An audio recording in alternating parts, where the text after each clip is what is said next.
వారు ప్రయాణమైపోయినప్పుడు దేవుని భయం వారి చుట్టూనున్న పట్టణముల మీద ఉండెను. మీ పాదాలు బేతేలుకి కనెక్ట్ అయి ఉన్నన్ని రోజులు మిమ్మల్ని గురించిన భయము దేవుడి జనుల మీద పెడతాడు.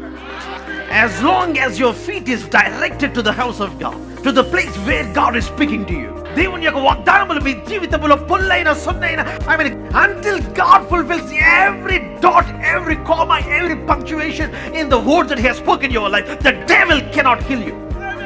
ఎందుకని అంటే మీలో నుంచి జనముల యొక్క రాజులు రావటానికి దేవుడు ఆయన మిమ్మల్ని నియమించారు. You are the university that produce kings. You are the bloodline that will birth prince and princess. దేవుడు మీ బ్లడ్ లైన్ లో నుంచి ఆయన యాజకులు తీసుకురాబోతున్నాడు, ఆయన రాజులను తీసుకురాబోతున్నాడు, మల్టీ మిలియనీర్స్ తీసుకురాబోతున్నాడు, come on CEOs తీసుకురాబోతున్నాడు.